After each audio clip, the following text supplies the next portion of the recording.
మొదటి ఏడాది 2 లక్షల ఉద్యోగాలంటూ కాంగ్రెస్ ప్రభుత్వం యువతని మోసం చేసిందని ఆరోపించారు కేటీఆర్. అయితే కేటీఆర్ కామెంట్స్ కు కౌంటర్ ఇచ్చారు టీపీసీసీ చీఫ్ మహేష్ కుమార్ గౌడ్. 2 లక్షల ఉద్యోగాలు మొట్టమొదటి సంవత్సరంలోనే భర్తీ చేస్తామని చెప్పారు. ఆ రోజు ఏమన్నారు? ఓటు కొట్టు జాబు పట్టు అని బంపర్ ఆఫర్ ఇచ్చారు. ఏమన్నారు? ఒక్క ఏడాదిలోనే 2 లక్షల ఉద్యోగాలు, డిసెంబర్ 2024 కల్లా 2 లక్షల కొలువులు ఇస్తామని చెప్పారు. ఇవాళ జాబులు లేవు, జవాబులు లేవు, ఉద్యోగాలు లేవు, ఉలుకు లేదు, పలుకు లేదు. మా మేనిఫెస్టో పెట్టాము 2 లక్షల ఉద్యోగాలు ఇస్తామని. ఇంకా 2.5 సంవత్సరాలు ఉంది. వీలైన ఉద్యోగాలు ఇచ్చే ప్రయత్నం చేస్తూ ఉన్నాము. రాహుల్ గాంధీ గారు మాట ఇచ్చినారు కాబట్టి ఇలా 6 గ్యారెంటీలు అమలవుతూ ఉన్నాయి. ఇవాళ మీరు ఉద్యోగాల గురించి మాట్లాడుతూ ఉన్నారు. మీ ఇంటి నిండా ఉద్యోగాలు పెట్టుకున్నారు 10 ఏళ్లలో.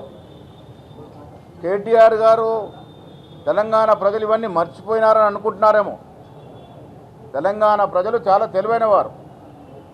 మీరు 10 ఏళ్ళ అరాచక పాలన, మీరు 10 ఏళ్ళు నిరుద్యోగులకు చూపించినటువంటి గుండుసున్న ప్రేమ, మీరు నడిపించిన పోలీసు రాజ్యము అన్నీ కూడా ఏవి మర్చిపోలే. ఇవాళ కాంగ్రెస్ ప్రభుత్వం వచ్చిన తర్వాత రేవంత్ రెడ్డి గారి నేతృత్వంలో మేము బాజాప్తా చెప్తా ఉన్నాము. 70,000 పైచులకే ఉద్యోగాలు ఇచ్చాం. పోలీస్ శాఖలో ఇచ్చాం, వైద్య శాఖలో ఇచ్చాం, ఫారెస్ట్ డిపార్ట్మెంట్ ఇచ్చాం, విద్యాశాఖలో ఇచ్చాం. బాజాప్తా లాల్బాగ్ స్టేడియంలో పిలిచి నియామక పత్రాలు ఇచ్చిన సంఘటన. మీరు ఎన్ని ఉద్యోగాలు ఇచ్చారు? మీ ఇంట్లో మీకు, మీ బావకి, మీ చెల్లెకి, మీ ఇంకో బావకి, ఇంకో అన్నకి తప్ప బీదవాడికి ఎవరికైనా ఉద్యోగాలు వచ్చాయా? కాలేజీ అమ్మాయిలకు స్కూటీలు ఇస్తామన్నారు. ఇవాళ ప్రియాంక గాంధీ గారిని రాష్ట్రంలోని మా చెల్లెలు అడుగుతున్నారు, ఎక్కడ నీ స్కూటీలు అని అడుగుతా ఉన్నారు. స్కూటీలు లేవు, మొత్తం లూటీ మాత్రం జోరుగా నడుస్తూ ఉన్నది.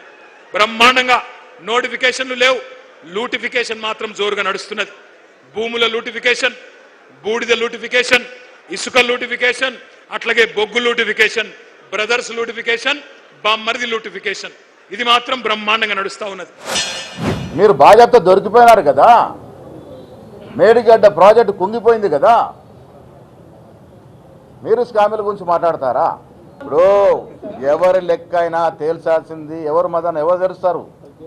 ప్రజలు తెలుస్తారు. మీ లెక్క తెలిసి కూటికలు చేతివేతలు తీసేసి మీకు 0 ఇచ్చి పార్లమెంట్ సీట్లో ఇంటికాడ కూర్చోండి, మీ లెక్క సరిపోయిందని చెప్పారు. ఇంక ఇప్పుడు లెక్క లేదు, అప్పుడు లెక్క లేదు. జరిగే లెక్కంతా కాంగ్రెస్ లెక్కనే.